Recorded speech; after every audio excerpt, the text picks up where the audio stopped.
Hi, welcome to Jotform. My name is George, and today I'm going to show you how conditional logic works on Jotform. So let's jump over to the dashboard right now. Alright, we are now in the Jotform builder, and what we're going to do is head on over to the conditional logic section. So we head on over to settings, conditions, and we have several conditions right here. So let's start off by show and hide field.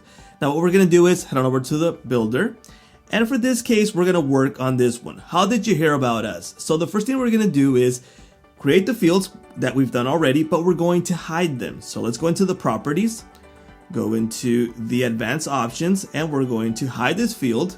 Again, we're going to do this for the search engine because it has to do with that question.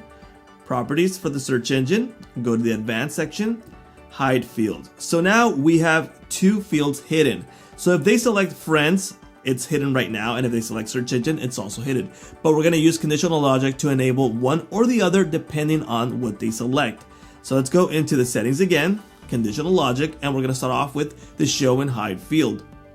So in this case, we're going to select if the, how did you hear about us? So we're going to select on that field, states it's equal to, in this case, if it's equal to friend, then we are going to show the friend section, how friend's name, okay? We're going to save that one. We're going to create another one again, the show and hide field. And again, how did you hear about us? And if it's equal to the search engine, we're going to show the search engine option right here. So let's save that. Let's preview this and see how it actually looks. So let's go into the preview form. And as you can see, we've hidden the fields, so they're not shown. But what happens if they fill this out and they say, how did you hear about us? Friend, okay? Then they ask for the friend name. But what if they selected search engine? Well, we ask for that one. Now we can make this a single choice one. In this case, I enabled both, but it could be a single choice. So if we remove that, it shows the other one. So that's pretty cool, right? Let me show you another conditional logic. Let's head out of preview. Let's go into conditional logics again. Let's add a new one, and we're going to update calculated fields now. So what's going to happen? Let's go into the builder, and let's head down here. We added the home address and the business address. Let me enable this. Let me say business. All right, business address. So let's just say if the home address is the same one as the business address, then they click yes. I want them to add the same information on the business address, so they don't have to type it twice. Let's go into the settings again, conditional logic, add a new conditional logic, update calculated fields, and we are going to select this one right here. So is your home address the same? We're going to select that one. And if it's equal to yes, then what we're going to do is copy the field values from the home address to the business address. We're going to save this one. And again, let's go preview it and see how this works.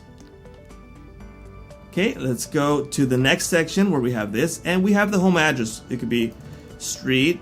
Again, just say street again, just for testing purposes. City, state, for example, state, and 1, 2, 3, 4, 5. Okay, and if we select yes, it will copy the information. So let's select yes, and there we go. So they don't have to type it twice, and you can use this for many other things. It could be just simple copy and paste from the other one, like the email. If they type it once, it'll put it in the second section. Let's go test out another conditional logic. So next conditional logic is skip to a page or hide a page. So for example, I've added some page breaks right here by going into my add form elements all the way to the bottom. It's page breaks. So each one of these, you can see it says next right here. Go down here, it says next, and let's skip this one. So we're going to skip the address, and we're going to go into the question of how many adults, how many children. So what we're going to do is head on over to settings, conditional logic, add one of these, skip and hide page. So let's just say if they select the subject and it's going to be, for example, equal to, it could be cells, all right? And it's going to skip to the next button, and it's going to go all the way to page 3. So we're skipping page 2. So let's save this conditional logic. Let's go preview it.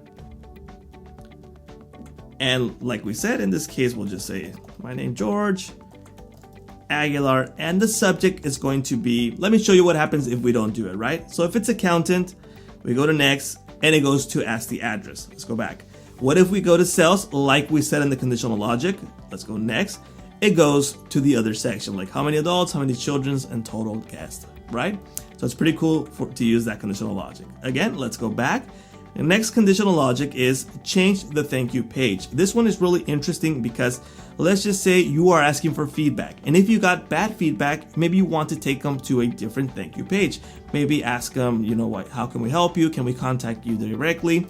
And let's just say this is, for example, if the subject is going to be equal to, and in this case, we'll use support as the conditional logic.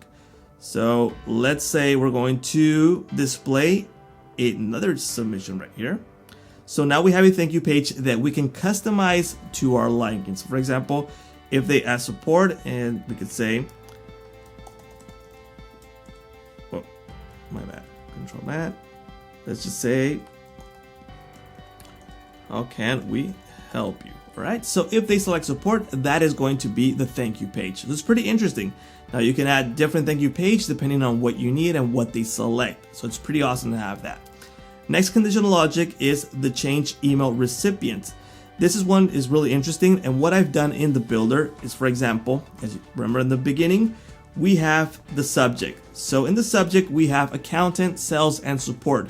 Well, let's just say that we want to send a different email if they select support or the accountant, right? So what we're going to do is go into settings, go into conditional logic, add the condition to change email recipient. So it's not going to be the default recipient, subject. And if the subject is equal to, for example, let's just say accountant, then we are going to sell the email to select the email. So let's select the notification, and it's going to notify the accountant and save.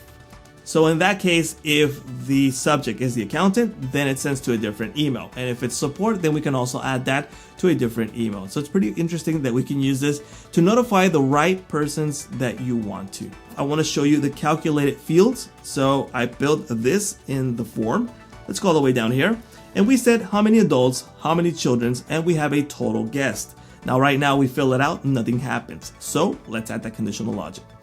Go into settings, conditions, add a new condition, update calculated fields, and we are going to use the, for example, how many adults, states it's, for example, is filled.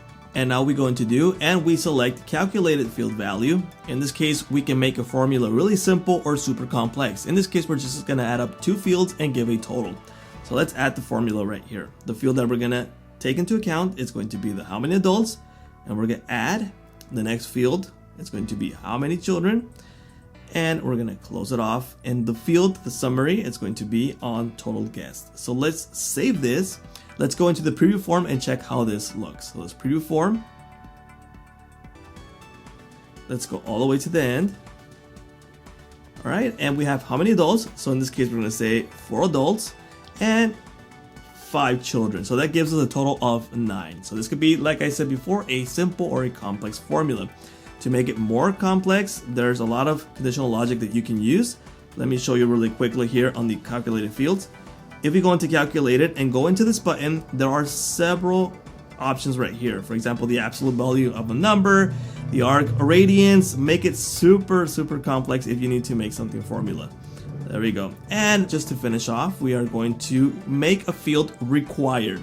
So let's go into the builder, and we're going to select, for example, if they select the accounting option right here, we are going to make this subject for accounting required. So they can skip it if it's not selected, but if it selects accountant, then it must be required. So let's go into conditional logic, go into conditions, add a new condition, enable this one, and we're going to select the subject, no, my bad, the normal subject, go into if it's equal to, and if it's equal to accountant, then it's going to make required.